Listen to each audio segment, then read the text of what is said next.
महाप्रभु नित्यानंद प्रेमानंद सुखी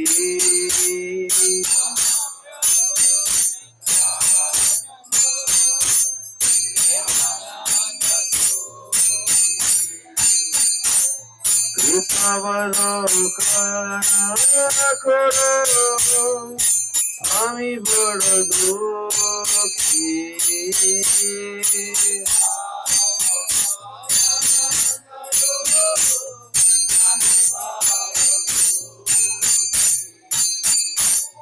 দয়া করো সীতাপতি অদ্বৈত গোসাই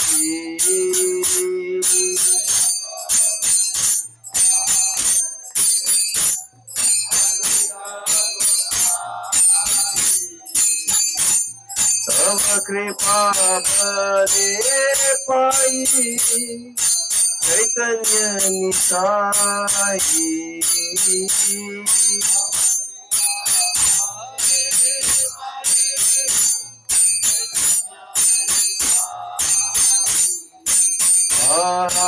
स्वरूप सनातन रूप रघुनाथ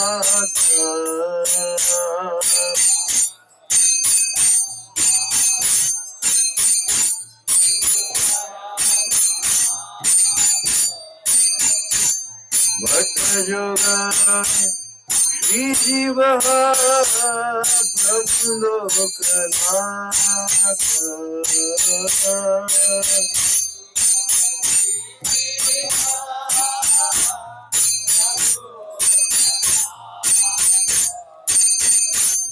दया करो श्री आचार्य प्रभु श्रीनिवास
हरिनाम संकीर्तन यज्ञ की, हरे कृष्ण महामंत्र की, श्री राधा माधव की, श्री पंचतत्व की, श्री गौर पूर्णिमा महोत्सव की, अनंत कोटि वैष्णव वृंद की, जगत गुरु श्रील प्रभुपाद की, जय गौर प्रेमानंदे।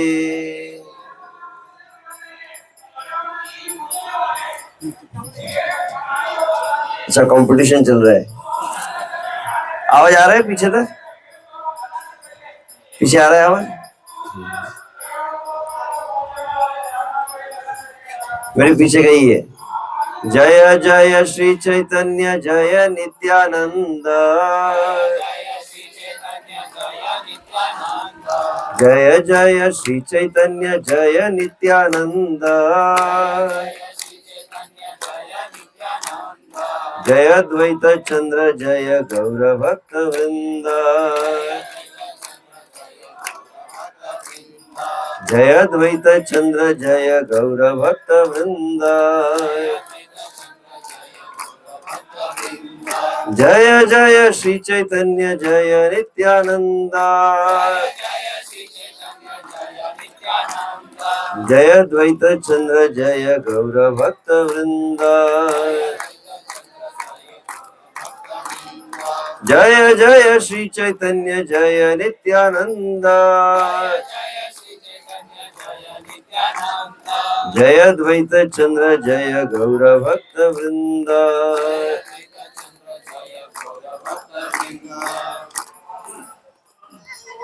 ओम ज्ञानतिमिरन्धस्य ज्ञानाञ्जनशलाकया चक्षुरुन्मिलितं येन तस्मै श्रीगुरुवे नमः। नमः ओं विष्णुपादाय कृष्णप्रेष्ठाय भूतले श्रीमते भक्तिवेदांत स्वामिनिति नामिने। नमस्ते सारस्वते देवे गौरवाणी प्रचारिणे निर्विशेष शून्यवादी पाश्चात्य देशतारिणे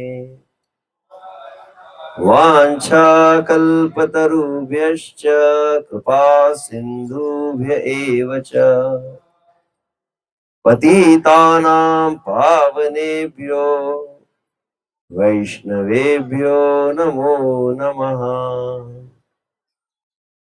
जय श्री कृष्ण चैतन्य प्रभु नित्यानंद, श्री अद्वैत गदाधर श्रीवासादि गौर भक्त वृंद। हरे कृष्णा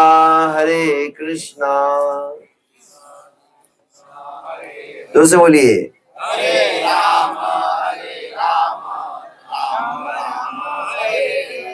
हरे कृष्णा कृष्णा कृष्णा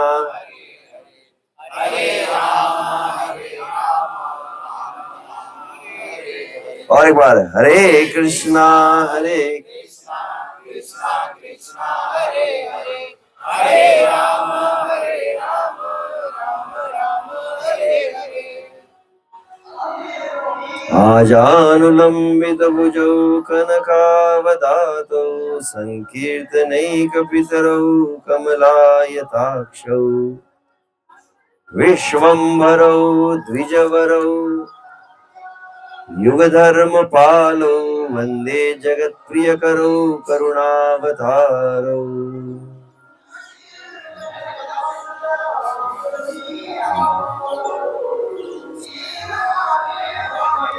हरे कृष्णा हरे कृष्णा। तो ठीक आज उपस्थित समस्त भक्तों का हार्दिक स्वागत है। हरि बोल।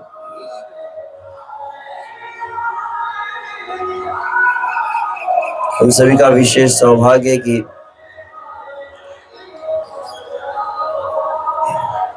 विश्व से 2 दिन के उपरांत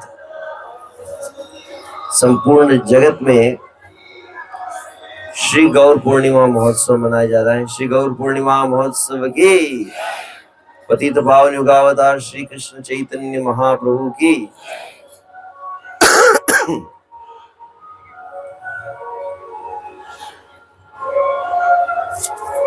तो गुजरात की भूमि है। विश्व से भगवान श्री कृष्ण जहाँ पर अपनी लीलाओं को किए हैं, श्री द्वारका में, उसी में से एक लीला का मुझे स्मरण हो रहा था। चलने वाला है नहीं कार्यक्रम को, आधे घंटा, हमारा भी आधा घंटा ही ठीक है, कोई समस्या नहीं। आप ध्यान यहाँ पर रखिए, पीछे भले आवाज होती रहे। तो विशेष रूप से जब द्वारका में भगवान श्री कृष्ण की 16,108 रानियां हैं, रुक्मिणी है, सत्यभामा है,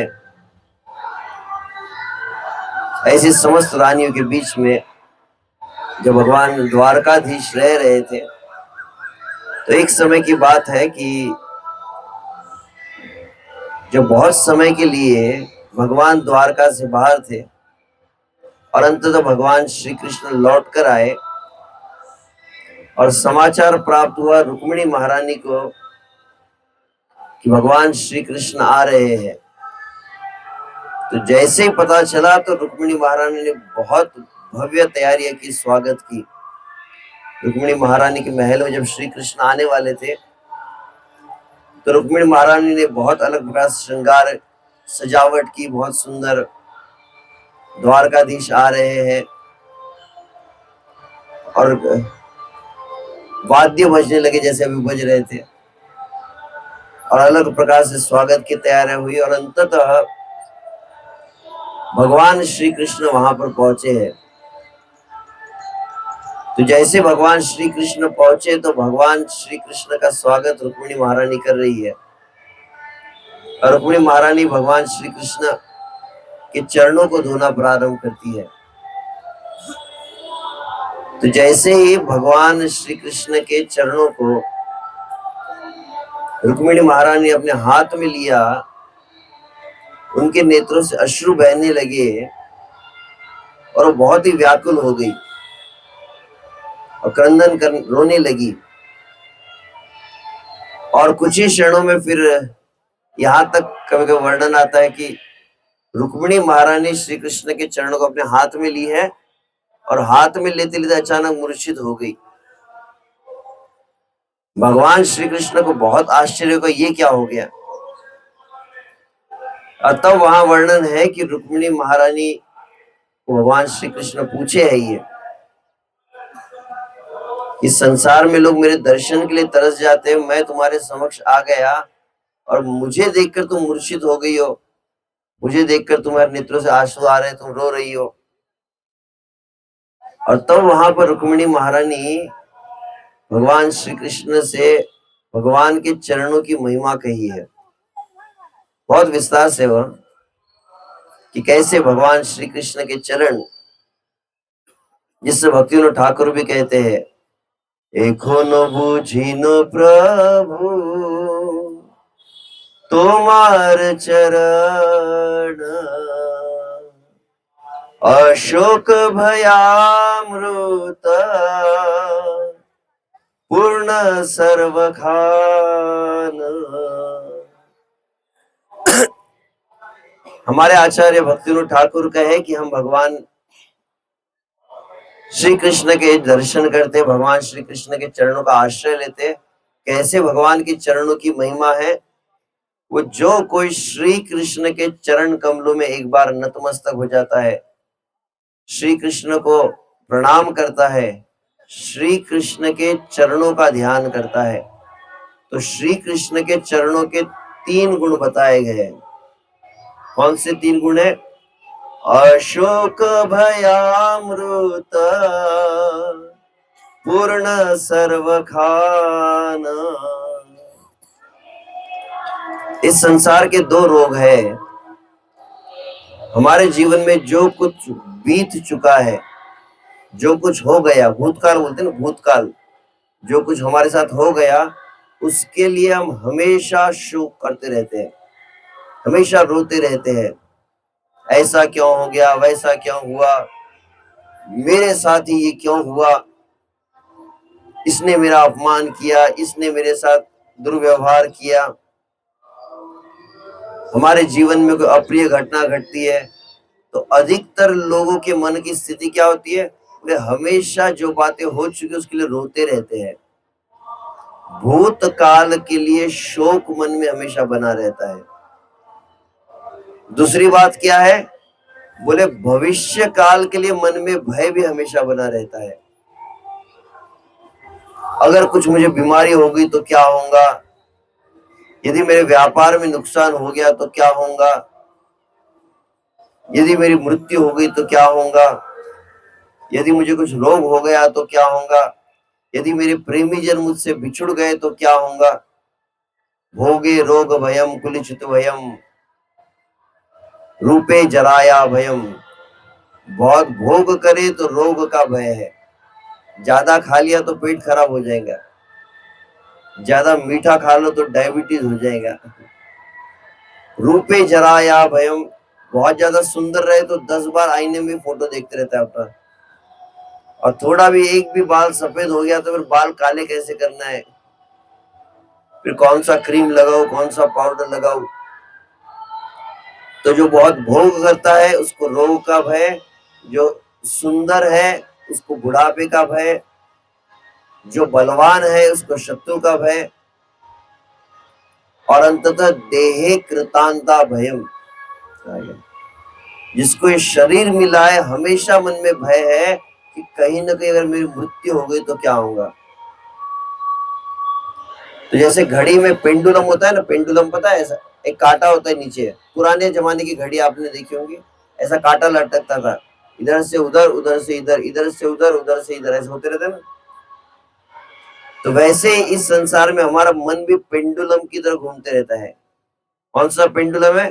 बोले शोक भय शोक भय शोक भय शोक भय, यही चलते रहता है। एक तो जो बीत गया उसके लिए रोते रहते हैं, और जो नहीं हुआ उसका डर हमेशा मन में रहता है। तो शोक और भय ये 2 हमारे समस्या है मन की। परंतु कहा गया कि जो श्री कृष्ण के चरणों को स्मरण करता है, भगवान श्री कृष्ण के चरणों का आश्रय लेता है, श्री कृष्ण के चरणों में प्रणाम यदि कोई कर ले तो क्या होता है? बोले अशोक भयामृत पूर्ण सर्व खान। पहला शब्द अशोक, दूसरा शब्द है अभय, और तीसरा शब्द है अमृत। जो कोई कृष्ण के चरणों में आता है, पहली चीज की उसके शोकों का नष्ट हो जाता है, दूसरा है भय का भी नाश होता है, और तीसरा है अमृत तत्व को प्राप्त करता है। अमृत मतलब खाने वाला अमृत नहीं, अमृत मतलब मधुर और शाश्वत जीवन को प्राप्त करता है। तो ऐसी बहुत कृष्ण के चरणों की महिमा है। श्री कृष्ण के चरणों से ही क्या होता है? बोले श्री कृष्ण के चरणों को जब धोया गया, उससे जो जल प्रकट हुआ वही बन गया गंगा, और उसी चरणों से निकली हुई गंगा को जब महादेव जी अपने मस्तक पर धारण किए तो उनका नाम बन गया शिव। जे पद पाइया शिव शिवत्व लाभिला। शिव जी को यह जो मंगलमय गुण कैसे प्राप्त होता है? बोले सदैव वो श्री कृष्ण के चरणामृत को अपने मस्तक पर धारण करते हैं। इसलिए ब्रह्मा जी संसार के सृष्टि के पहले श्री कृष्ण के चरणों का ध्यान करने पर उन्हें ज्ञान प्राप्त होता है। तो चाहे ब्रह्मा हो चाहे शिव हो, सभी उन भगवान के चरणों का ध्यान करते रहते हैं। यम ब्रह्मा वरुणेन्द्र रुद्र मरुतस्तुन्वन्ति दिव्यैस्तवैः। समस्त देवगण भगवान के चरणों का ध्यान करते हैं।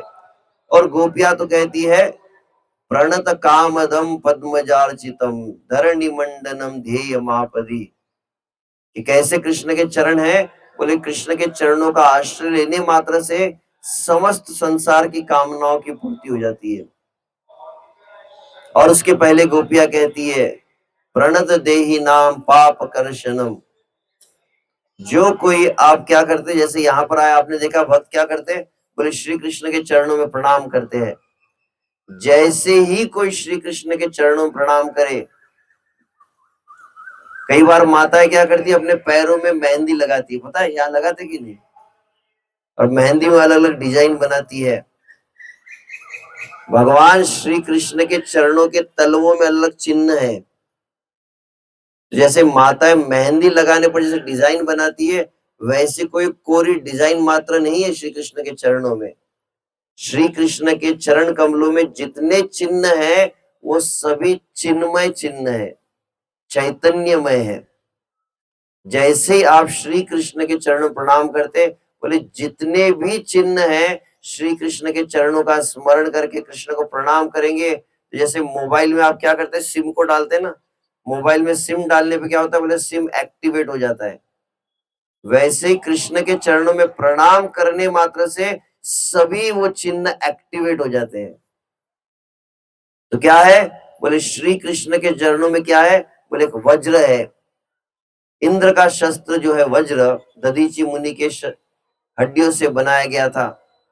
बस वज्र की क्या विशेषता है, इतना शक्तिशाली वो शस्त्र है कि बड़े से बड़ा विशाल पर्वत भी क्यों न हो, उस वज्र से एकदम पाउडर की तरह चकनाचूर हो जाता है। तो वैसे ही जो कोई श्री कृष्ण के चरणों में प्रणाम करता है तो बोले वो वज्र चिन्ह एक्टिवेट होता है। कैसे एक्टिवेट होता है, बोले प्रणत देहि नाम पाप कर्शनम। कृष्ण के चरणों में प्रणाम करते बराबर क्या होता है, बोले कि असंख्य जन्मों में जितने हमने पाप किए हैं वो पाप का एक बहुत बड़ा पर्वत बन गया है।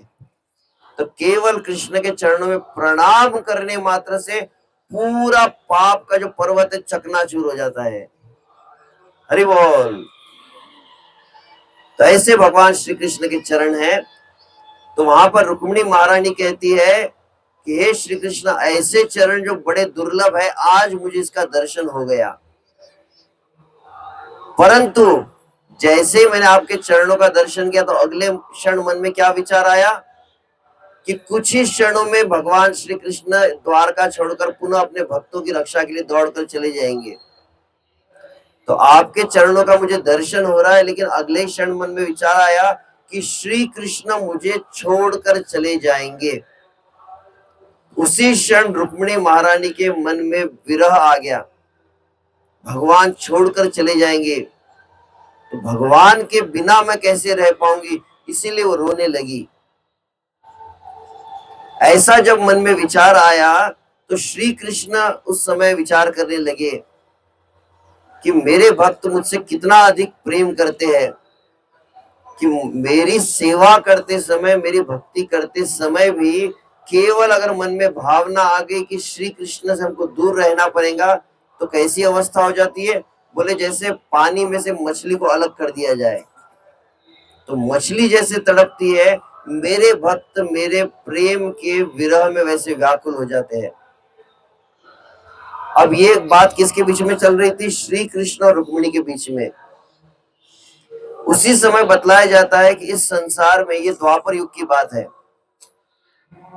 नारद मुनि पृथ्वी पर घूम रहे थे और पृथ्वी पर घूमते समय उन्होंने देखा कि बहुत ही जल्दी कुछ समय के बाद में कलयुग प्रारंभ होने वाला है और कलयुग में बहुत पाप दुराचार बढ़ जाएंगे। कलयुग में कोई तपस्या, कोई ध्यान, कोई योग, कोई यज्ञ, कोई कर्मकांड, कोई पूजा, कोई भी काम नहीं करने वाली। साधन भस्मताम गतः कहा गया है, कोई भी साधन का फल नहीं मिलेगा। यज्ञ दान तप व्रत यत शक्ति छिलो, कर्म कांड ज्ञान कांड विभागी लो। वहां पर कहा गया कि जितने प्रकार के यज्ञ है, राजसु यज्ञ, अश्वमेध यज्ञ, हजारों लाखों प्रकार के जितने यज्ञ है, सभी यज्ञ की शक्ति को पूरी तरह से कलयुग में नष्ट कर दिया गया है, शक्ति को निकाल दिया। यज्ञ दान तप व्रत, जितने प्रकार की तपस्या है, जितने प्रकार के व्रत है, सोमवार शनिवार मंगलवार, कोई पूर्णिमा कोई अमावस्या, जितने व्रत है सभी व्रत के फल को निकाल दिया, सभी तपस्या के फल को निकाल दिया, सभी यज्ञ के फल को निकाल दिया, सभी वैदिक अनुष्ठान जितने थे उनके सभी की पूरी शक्ति निकाल दी। जैसे आपका मोबाइल डिस्चार्ज हो जाता है ना, तो सभी साधनों को डिस्चार्ज कर दिया कहा गया है। तो कोई भी साधन काम नहीं करेंगे और कलयुग में बहुत अधिक पाप बढ़ने वाला है।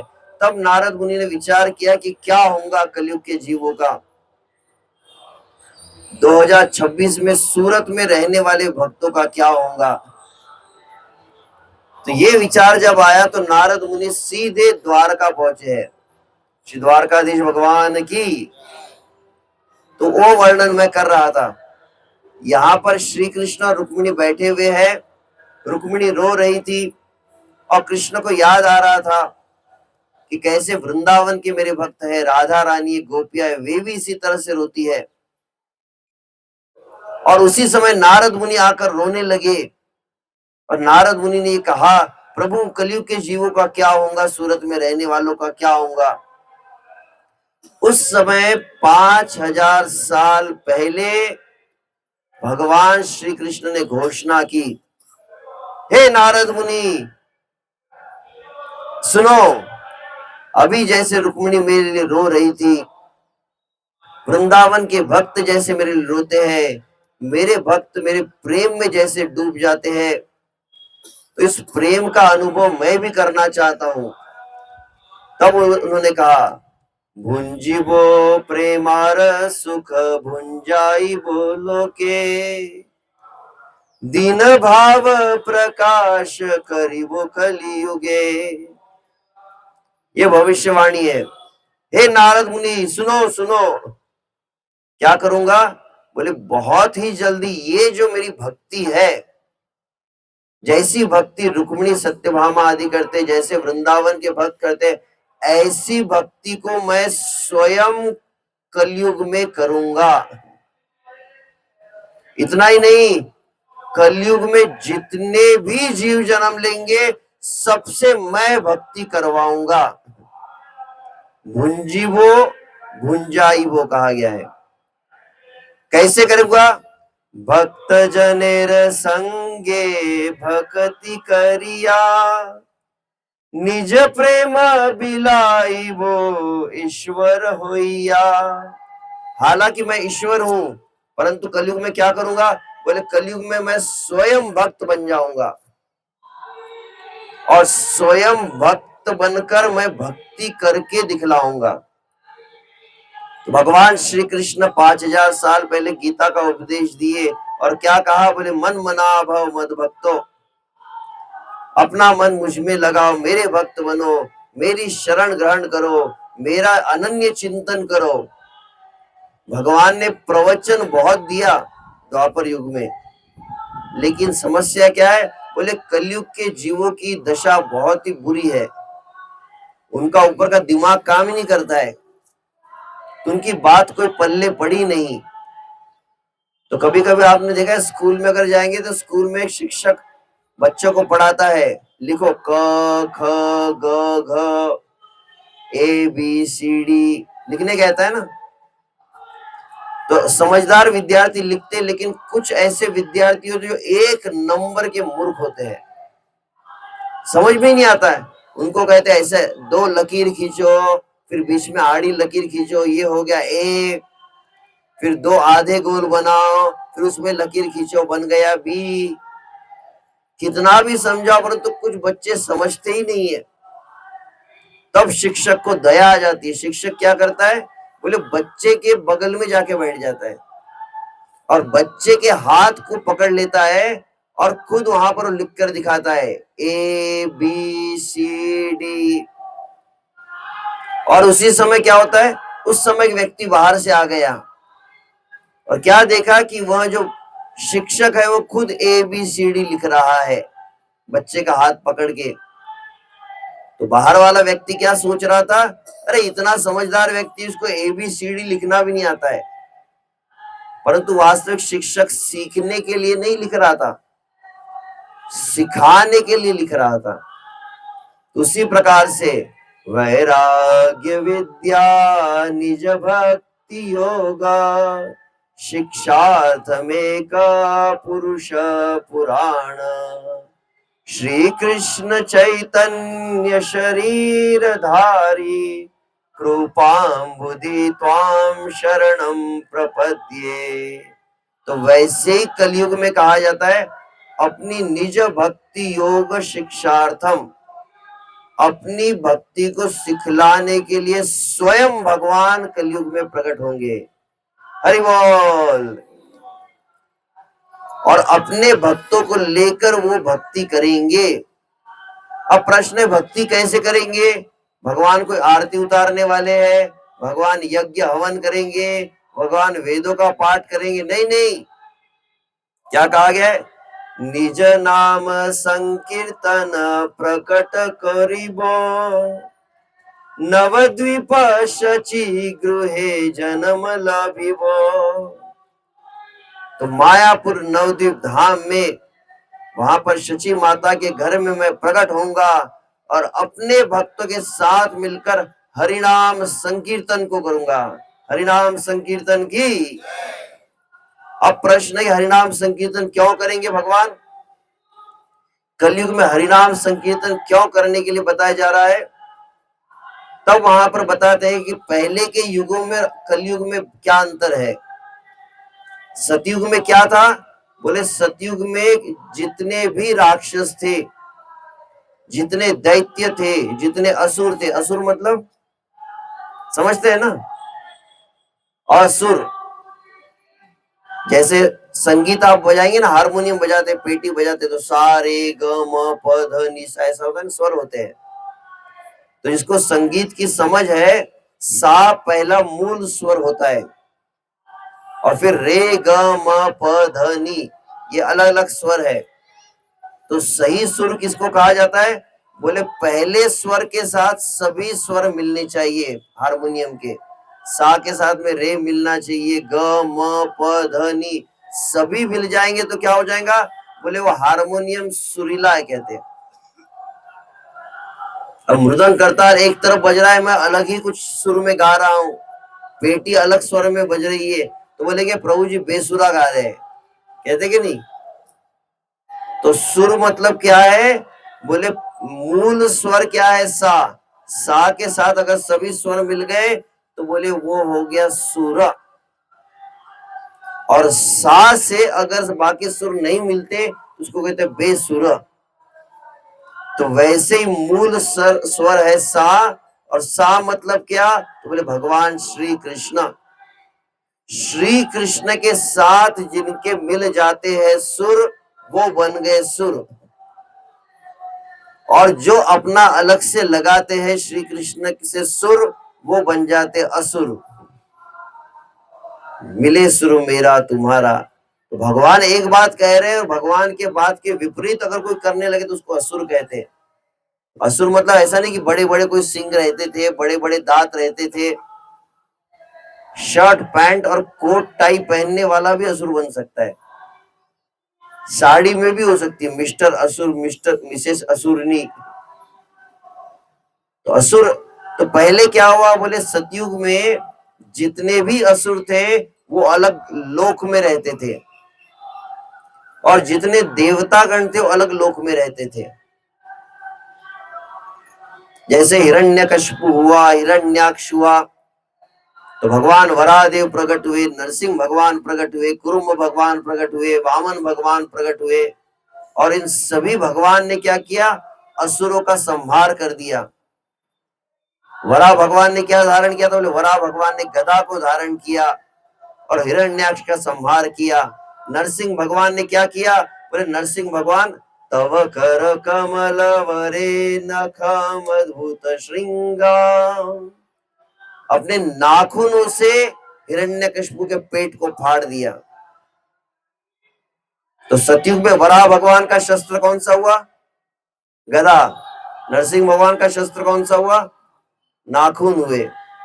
यदि आप जाएंगे अगर मायापुर में नरसिंह भगवान का दर्शन करते तो बाकी सभी धारण करते हो, गदा भी धारण करते, चक्र भी धारण करते, तलवार भी धारण करते हैं। फिर क्या हुआ, बोले सतयुग में भगवान का दर्शन करके कई असुरों का नाश हो गया, कई भक्त भगवान को प्राप्त कर गए। लेकिन ऐसे कुछ जीव थे, इतने अभागे जीव थे जिनका सतयुग में उद्धार नहीं हुआ। तो जैसे 31 मार्च को क्या होता है, जो व्यापार करते हैं उनको समझ में आता है कि उस समय क्या होता है, बोले फाइनेंशियल ईयर क्लोज हो जाता है। तो 31 मार्च को जो बैलेंस बचता है वही 1 अप्रैल को शुरुआत में कैरी फॉरवर्ड हो जाता है। 31 मार्च का क्लोजिंग बैलेंस 1 अप्रैल का ओपनिंग बैलेंस बनता है, समझते हैं ना। तो वैसे ही जितने जीव सतयुग में बच गए, जिनका उद्धार नरसिंह भगवान, वराह भगवान, वामन भगवान, कुर्म भगवान, ये कोई भी अवतार नहीं कर पाया, ऐसे सभी जीवों को त्रेता युग में ट्रांसफर कर दिया। और त्रेता युग में जितने जीव थे उन सबका फिर भगवान सियावर रामचंद्र की, राम जी प्रकट हुए। तो सतयुग में क्या हुआ था, बोले सतयुग में सभी देवता अलग लोक में रहते थे, सभी असुर अलग लोक में रहते थे। त्रेता युग में क्या हुआ, बोले त्रेता युग में सभी पास पास आ गए। तो एक ही ग्रह में दोनों रहने लगे। असुर एक देश में रहते थे तो देवता दूसरे देश में रहते थे। तो लंका में रावण, कुंभकर्ण आदि असुर रहते थे और अयोध्या में देवतागण रहते थे, देव प्रवृत्ति वाले।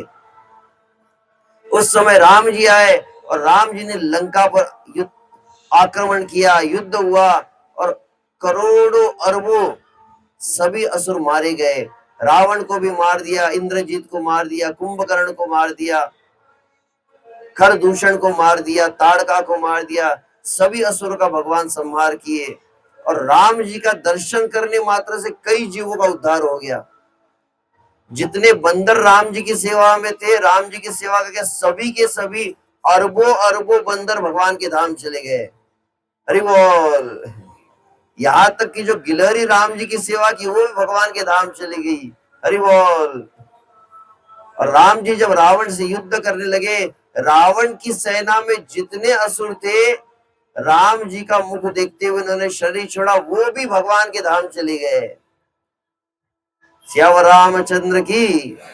तो असुर भी चले गए, बंदर चले गए, गिलहरी चले गए। पता नहीं हम नालायक कहां पर पड़े थे उस समय। अच्छा होता कि हमको भी राम जी का दर्शन मिलता, हम भी चले जाते।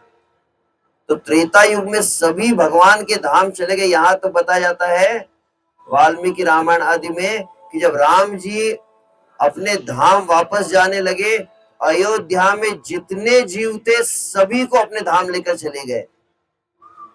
यहाँ तक कि अयोध्या के जितने पशु पक्षी थे, अयोध्या की चींटी होंगी, अयोध्या का कॉकरोच भी भगवान के धाम चला गया। अरे बोल। काश हम अयोध्या के कॉकरोच बन जाते, हमारा भी नंबर लग गया रहता। पता नहीं कहां पे हम सड़ रहे थे। राम जी के नेटवर्क एरिया से हम बाहर चले गए थे, राम जी के कवरेज एरिया में हम नहीं थे। तो बताया गया कि ऐसे त्रेता युग में राम जी का दर्शन करके ऋषि मुनि है, बंदर है, गिलहरी है, असुर है, सभी भगवान के धाम को प्राप्त कर गए। लेकिन ऐसे कुछ अभागे जीव थे जिनका उद्धार राम जी नहीं कर पाए। तो क्या हुआ, बोले फिर से वो क्लोजिंग बैलेंस बन गया और उनको ट्रांसफर कर दिया फिर द्वापर युग में। तो जितने जीवों का त्रेता युग में उद्धार नहीं हुआ, सबके सब जीव फिर द्वापर युग में जन्म लिए। और द्वापर युग में कृष्ण कन्हैया लाल की। और श्री कृष्ण जब प्रकट हुए, श्री कृष्ण के दर्शन करने मात्र से कई जीवों का उद्धार हो गया। बड़े बड़े असुर आए, पूतना आई, अघासुर आया, बकासुर आया, तृणावर्त आया, धेनुकासुर आया, अरिष्टासुर आया, केशी आया। सभी असुर को जिस जिसको भगवान ने मारा, सब भगवान के धाम चले गए। अंततः कंस शिशुपाल को मार दिया, वे भगवान के धाम चले गए। यहां तक बताया जाता है कुरुक्षेत्र में भगवान श्री कृष्ण अर्जुन की ओर से जब युद्ध में उपस्थित हुए, भीष्म पितामह कहते हैं कि जितने कौरव सेना में योद्धा थे और पांडवों के शस्त्रों के द्वारा जितने भी कौरव योद्धा मारे गए, और मरते समय जिन्होंने भी श्री कृष्ण के मुख का दर्शन कर लिया, सब के सब भगवान के धाम चले गए। हरि बोल। तो कौरव की सेना के लोग भगवान के धाम चले गए, पूतना चले गए, बकासुर, अघासुर, धेनुकासुर चला गया, कंस चला गया, शिशुपाल चला गया। श्री कृष्ण का दर्शन पाकर कई भक्त भगवान के धाम को चले गए।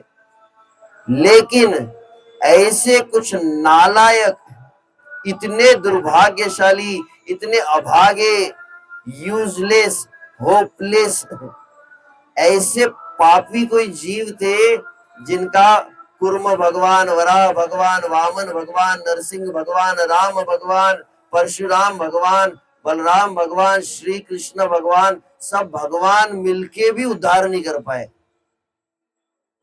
ऐसे जो सबसे गए गुजरे जीव थे, सबसे पतित जो जीव थे, उन सभी जीवों को द्वापर युग के अंत में क्या किया?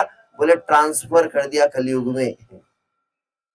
तो भगवान का कोई भी अवतार जिन जीवों का उद्धार नहीं कर पाया, सभी के सभी जीवों को जमा करके कलयुग में डाल दिया। जैसे होता है ना, कभी वो कबाड़ी वाला आता है, कचरा ले लो, कचरा ले लो, तो अब कबाड़ भंगार देते ना, जो घर में बिल्कुल काम की चीज नहीं होती वो कबाड़ी को दे दी जाती है। तो तीनों युग में जो बिल्कुल काम के जीव नहीं थे, बेकाम थे, एकदम पतित थे, ऐसे पापी थे कि जिनके उद्धार की कोई उम्मीद नहीं है, ऐसे सभी जीवों को कलयुग में जन्म दिया गया है। तो बहुत ज्यादा खुश होने की जरूरत नहीं है। तो मैंने कहा सतयुग में भिन्न भिन्न लोक में देवता असुर रहते थे, तब गदा है, नाखून से, तलवार से भगवान ने असुरों का संहार किया। त्रेता युग में प्रभु राम जी धनुष को धारण किए और धनुष के द्वारा जो है रावण, कुंभकर्ण आदि का संहार किया। और वे ही प्रभु जो द्वापर युग में आए तो उन्होंने सुदर्शन चक्र धारण किया। तो सतयुग में जो राक्षस अलग लोक में रहते थे, त्रेता युग में राक्षस दैत्य जो है अलग देश में रहते थे। और द्वापर युग में क्या हुआ? बोले द्वापर युग में जितने देवता थे, जितने असुर थे, वो एक ही परिवार में रहने लग गए। जैसे पांडव और कौरव एकदम नजदीक आ गए। और तब आगे यहाँ पर कहा जाता है, एबे कलियुगे सर्व हृदय आसुरी। यहाँ पर क्या कहा है? अब श्री कृष्ण बोल रहे हैं कि कलयुग में क्या है? बोले कलयुग में जितने राक्षस है, हिरण्याक्ष है, हिरण्यकशिपु है, रावण है, कुंभकर्ण है, कंस है, शिशुपाल है, पूतना है, बकासुर है, अघासुर है, धेनुकासुर है, अरिष्टासुर है, सबके सब राक्षस मिलकर कहाँ पे रहते? बोले अलग ग्रह लोक में नहीं रहते, अब अलग देश में नहीं रहते, एक ही परिवार में नहीं रहते। कलयुग में जितने भी मनुष्य है, हर मनुष्य के हृदय में जाकर राक्षस बैठ गया है। एवे कलियुगे सर्व हृदय आसुरी, सभी जीव के हृदय में असुर बैठा है। आपको अनुभव होता है कि नहीं? कभी कभी अभी भक्तों के संग में तो बड़े संत बन रहे हैं हम, लेकिन कभी कभी अनुभव होता है, ज्यादा गुस्सा आ गया तो बोलते ना, मेरे अंदर के शैतान को मत जगाओ तुम, मेरे अंदर का शैतान जाग रहा है, गुस्सा आएगा तो मैं देख लूंगा। और कभी कभी लगता है हमारा मन एकदम असुर और राक्षस की तरह बन गया है, इतने भयानक दुर्भावनाएं हमारे मन में आने लगती है। तो हमारे प्रधानमंत्री कौन है? बोले नरेंद्र जी मोदी। क्या क्या उन्होंने 10-12 साल पहले बोले कि जब पाकिस्तान के जो सैनिक थे वो गलत काम करने लगे तो गुस्सा आ गया और फिर पाकिस्तान के अंदर घुस के उनके सैनिकों को मारा। याद है कि नहीं? क्या कहा उसको? सर्जिकल स्ट्राइक कहते हैं। दुश्मन के एरिया के अंदर घुस के दुश्मन को मारा जाए, उसको सर्जिकल स्ट्राइक कहते हैं। भगवान श्री कृष्ण ने विचार किया कि मुझे कलयुग में भी सर्जिकल स्ट्राइक करना पड़ेगा। तो क्या करना पड़ेगा? बोले पहले मैंने गदा धारण की थी, पहले मैंने तलवार धारण की थी, मैंने धनुष धारण किया, मैंने सुदर्शन चक्र धारण किया, परंतु जितने भी शस्त्र है अब कलयुग में इन किसी का भी काम नहीं होने वाला।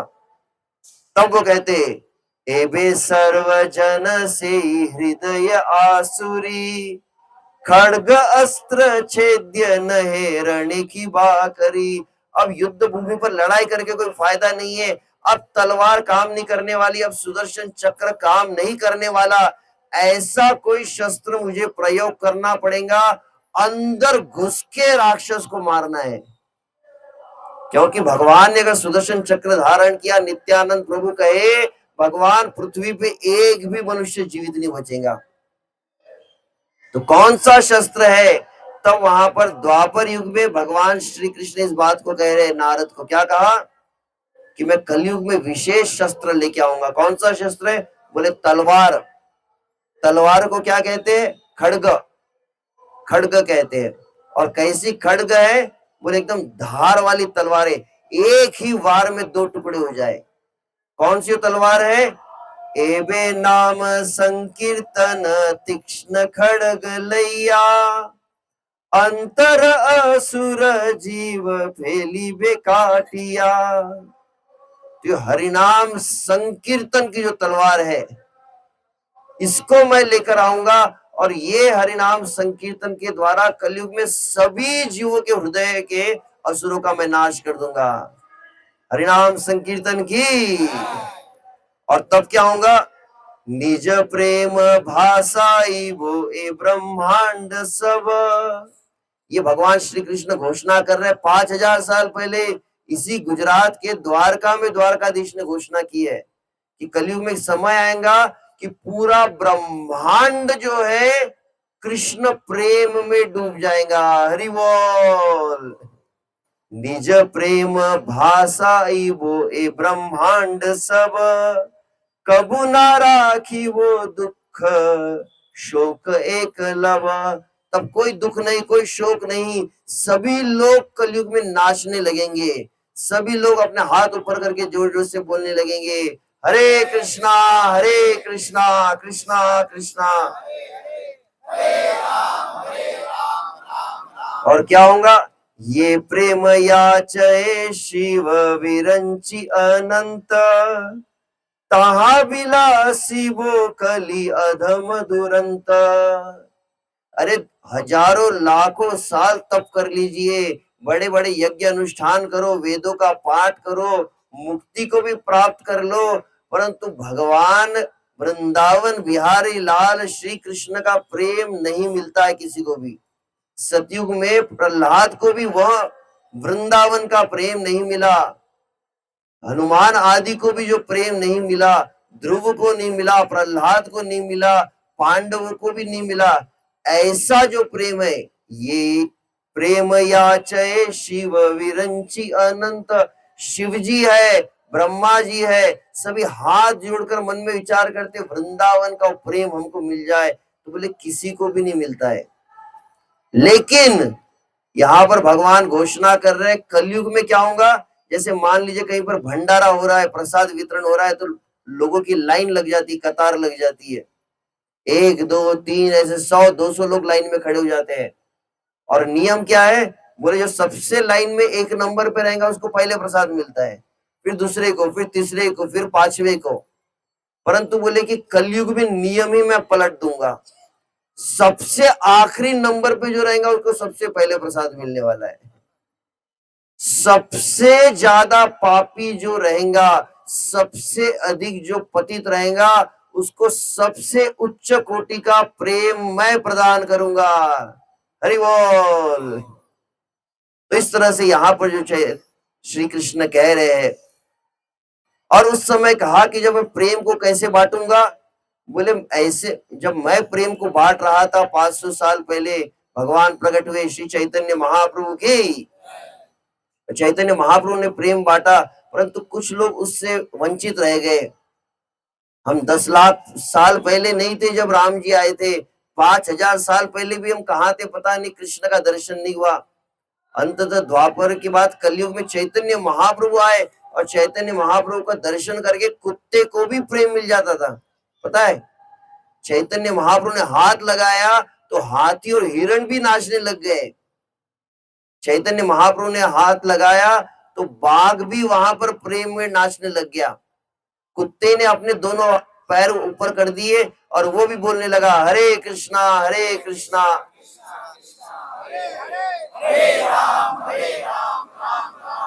परंतु पता नहीं हम इतने पापी जीव कहाँ थे उस समय।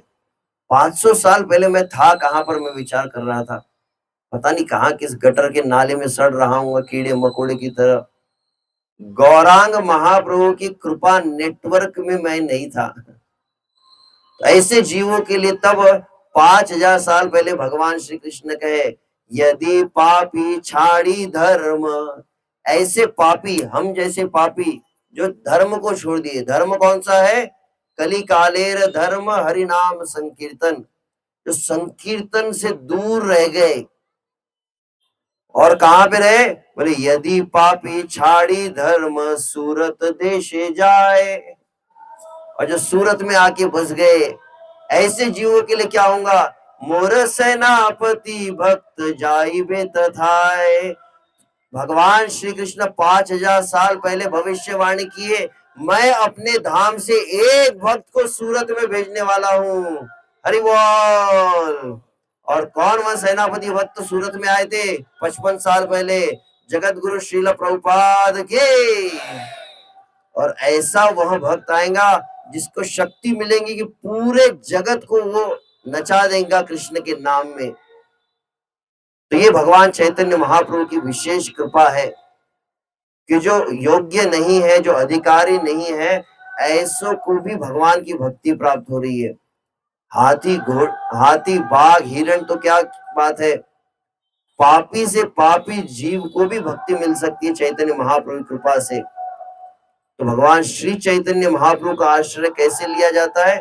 बोले चैतन्य महाप्रभु जिसके जीवन में आ जाए उसको प्रेम प्राप्त हो जाएगा।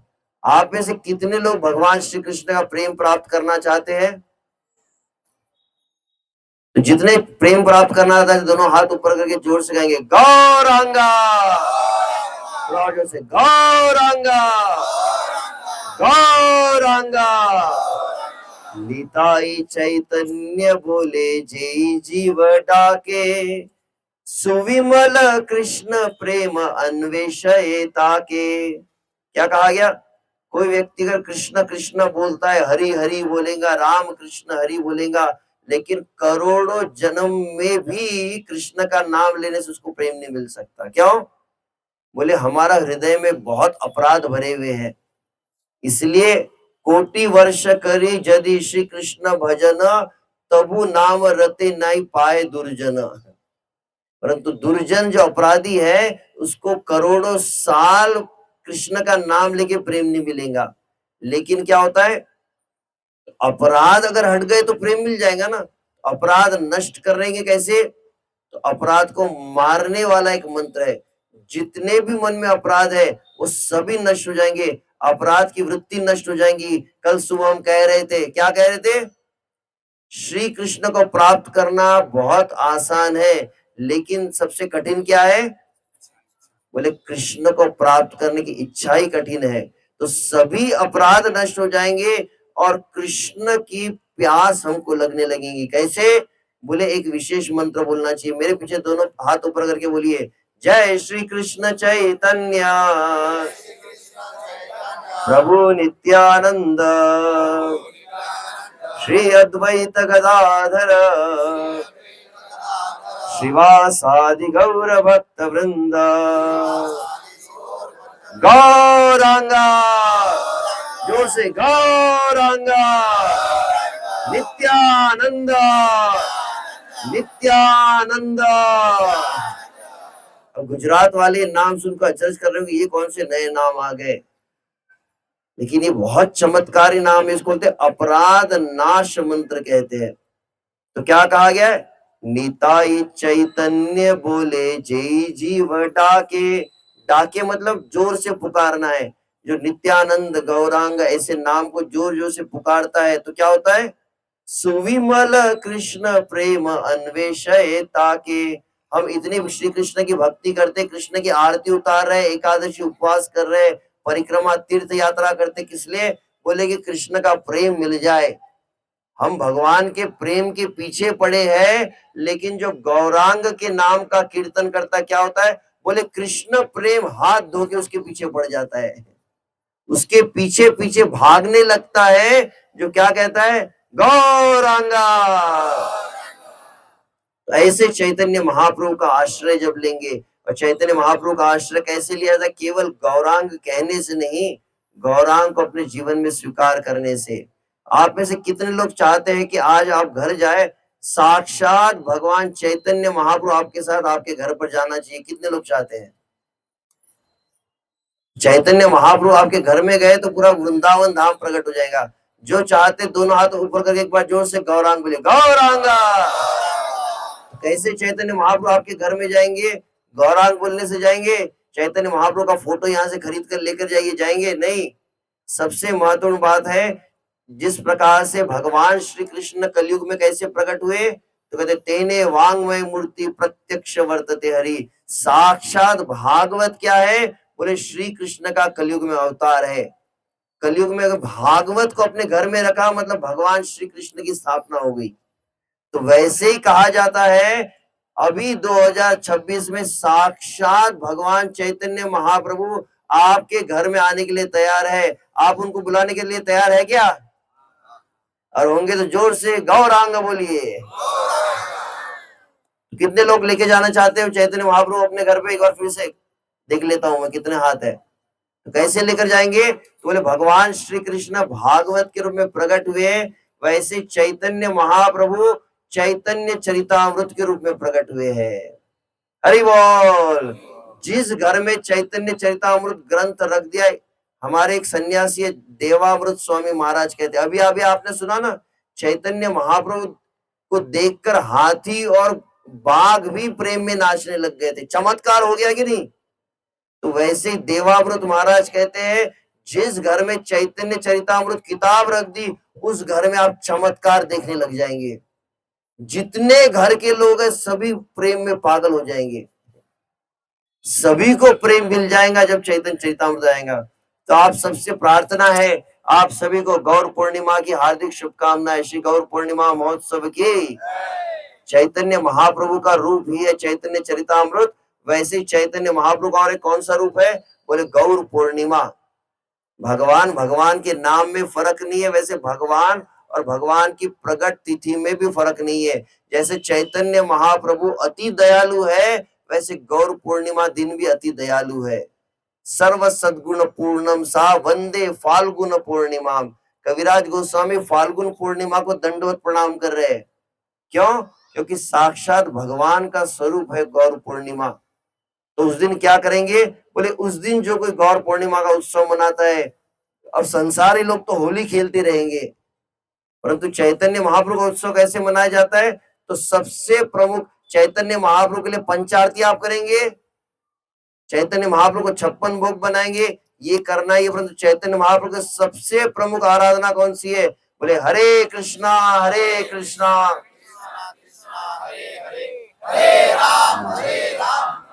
इसके द्वारा चैतन्य। तो परसों के दिन पूरा दिन वैसे भी ग्रहणीय है, तो हम वैसे भी दुनिया के काम के तो है नहीं कुछ, तो क्या करना है? सभी ने संकल्प पूरा दिन चैतन्य चरितामृत को पढ़ना सुनना है और पूरा दिन भगवान का नाम लेना है। वृंदावन दास ठाकुर कहते, जो कोई गौर पूर्णिमा उत्सव मनाता है, दो परिणाम उसको मिलेंगे। क्या मिलेंगे? बोले वो इस जन्म मृत्यु के चक्र से पूरी तरह से मुक्त हो जाता है एक गौर पूर्णिमा उत्सव मनाने से। हरि बोल। और केवल गौर पूर्णिमा उत्सव मनाने से उसे श्री कृष्ण का प्रेम प्राप्त हो जाएगा। श्री कृष्ण भगवान की। तो आप सभी जो यहाँ पर आए हैं, आप सभी का बहुत बहुत धन्यवाद।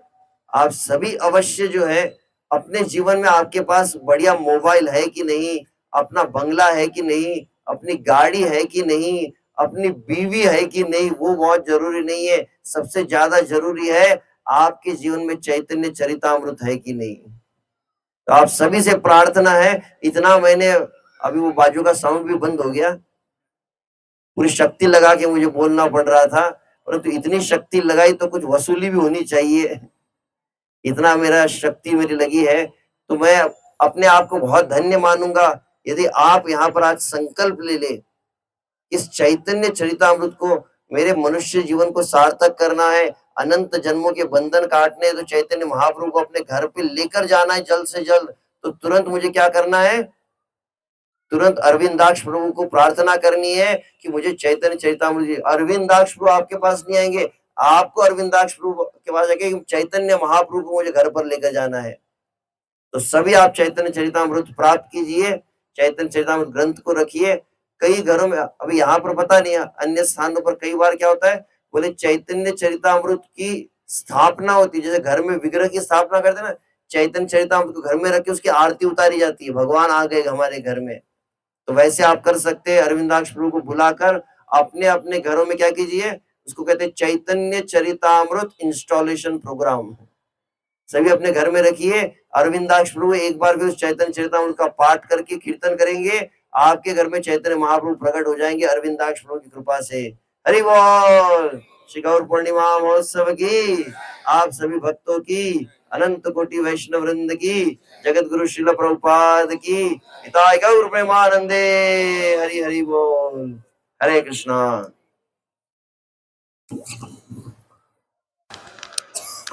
हरे कृष्णा कृष्णा कृष्णा हरे हरे, हरे राम राम राम हरे।